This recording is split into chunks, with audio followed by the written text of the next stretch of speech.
Hey guys, welcome back to a brand new video. Today we will be reviewing the new movie, The Conjuring, The Devil Made Me Do It, starring Vera Farmiga and Patrick Wilson. So this is on HBO Max and it just came out on June 4th, Friday. Or in theaters. Or in theaters as well. Paranormal investigators Ed and Lorraine Warren take on one of the most sensational cases of their careers after a cop stumbles upon a dazed and bloody young man walking down the road. Accused of murder, the suspect claims demonic possession as his defense, forcing the Warrens into a supernatural inquiry unlike anything they've ever seen before. I actually like this one. I liked all of them, but I like how this one kind of took a different route? A different direction, yeah. Yeah, it's definitely different in this one. Because I feel like it might have been very repetitive and not as interesting. So I like how this one was different, even though they're all like based off of true events. The first two are about like a haunting in a house. This one is based off of like a haunting within a person. Like a curse, pretty much. Well, but it's more, but this one ties more into criminal cases. Yeah, so that's the reason why I like this one. It's just a change of scenery, and you didn't really know what to expect with this. Whereas with the other two, you know the house is haunted, and they're being haunted and tormented and all of that. And you didn't really know what to expect or when to expect. Yeah, but I feel like this one, it did the same thing though. Like, it didn't really switch up or get creative with the actual horror of it. Yeah. It pretty much was the same. Yeah.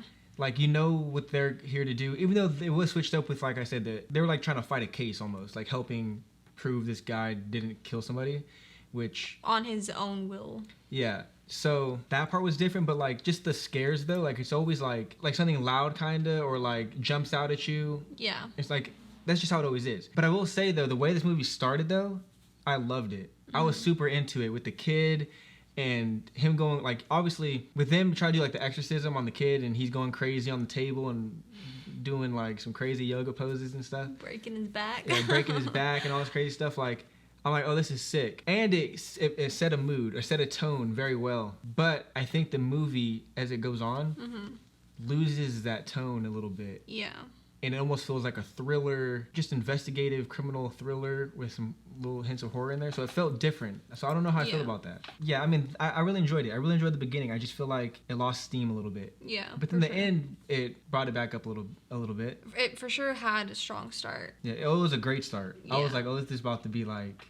Because I thought, so, like you were saying with the whole scares and all that, it's not, they didn't, like, really switch it up from what they've been doing or any scary movies. The beginning, I was like, oh, I'm definitely going to get scared with this. Like, I'm definitely going to jump or whatever. That wasn't really the case. Like, I was on edge a few times, and, like, I was like, oh, no, what's going to happen? But I didn't, like, jump.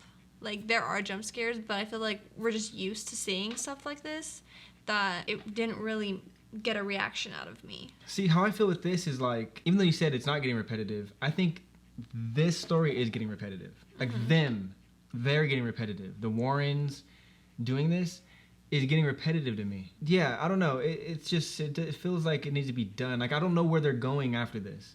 This is a different turn, them going with this investigative stuff, court stuff, but I feel like it's starting to get, like, it needs to wind down now, this universe. With just The Conjuring, or? The whole universe. Like, the Annabelle, I mean, The Conjuring is the best thing in this whole universe. I mean, I've never seen The Nun, but The Conjuring is better than any Annabelle movie to me. This is what the universe is to me, is The Conjuring. But I will say this movie is good with the camera work. They had a lot of cool shots, and they mixed it up.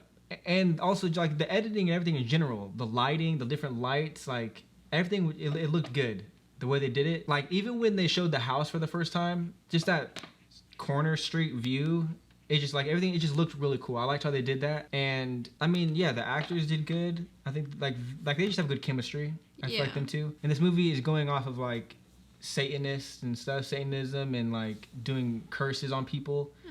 And I don't know, it just didn't fully work for me. It's really cool how she can just, like, I don't know if you would call them powers, but like visions that already happened, or, you know. Yeah, but I will say overall the movie was still enjoyable. I still liked it. I still would recommend it. You know, if you're a fan of horror movies or you're a fan of the Conjurings and stuff, I think it fits well. Like you said, it's different, but it's the same It's different, but it's the same. I was so excited for this. Like, this whole week, I was, like, telling people, The Conjuring is coming out on HBO Max. Yeah. Even at work, hey, The Conjuring's coming out. Yeah, I was excited for it, too. The one cool thing about this, though, I will say, is at the very end, they have literally after the last scene cuts, they have audio that was real, and then they show, like, pictures that were real that happened while also showing pictures that we just watched. So it's like, why just show the real pictures? But maybe it's just because there's a lack of the real pictures. I even looked it up, and yeah, the only picture I found was the one that they showed on the screen. But I thought that was really cool. I feel like you were going to turn off, and I was like, don't turn it off yet. I mean, that's the crazy thing is some of the scariest parts besides like the first quarter of the movie, some of the scariest parts of the movie to me was that recording. Really? Mm-hmm. That set a tone in me. That set like a vibe of like, oh, this is creepy. So the biggest question for me is, would I want to see another one of these movies? And I probably would watch it if it came out. But like I said, I don't know. Like, they need to be more creative with them. I kind of want them to go back on the route that they were on with the haunted house. Oh, I do too. I like that much more than this investigative thing because, like I said, I wanted to feel the tones were jumping around. Like, the one thing that I did like with this movie is that big guy. Dude. Yeah, charged her. And then just the sound effects they put onto it. Mm-hmm. But yeah, overall, like I said, I think I would recommend it still. You'd recommend it? Yeah. Yeah, so that's going to be the review of The Conjuring, The Devil Made Me Do It on HBO Max. But before we go, we got to give you our rating. So I like this movie, and I was hyping it up in my head just because I was like, it's The Conjuring. It's going to be scary. Mm-hmm. But it was a little bit of a letdown because I didn't watch the previews or like a trailer. So I didn't really know it was going to take this route or it was going to be about like a case like this. But nonetheless, I still liked it. So I'd probably give it like an 82. That's pretty high. Well, actually, comparing this to like the first one, I don't really remember the second one too much. The first one was definitely better. So I'd probably like drop this down to like a 76, 78. It's really tough to say. I'd probably go like a 65. That low? Off the first watch. It's so tough because I really loved how it started. And then for some reason I fell off. That was actually, yeah, now that I think about it, the beginning was the most like nail biting. It was so good. Like, it started off like this might be up there with like the first one. Like, this might be like a really, really, really good one. I know I gave this a high 70, but the one thing is that I'm glad we have HBO Max that we could watch it on because I would have been low-key disappointed if we paid money to go to the theaters to see this. Might have been better though. On a big screen, super loud. Yeah, I don't know though. Might have been better. But either way though, that's going to be the review. If you enjoyed the video, definitely leave a like. We appreciate that. Subscribe if you haven't already. And comment down below your thoughts on The Conjuring, The Devil Made Me Do It. Where would you guys put it within the Conjuring movies? Let us know. And let us know how you feel about them taking a different direction with this one. If you enjoyed it or you rather them stick to their normal route. But either way though, my name's Matt. My name's Nicole. And we'll catch you next time.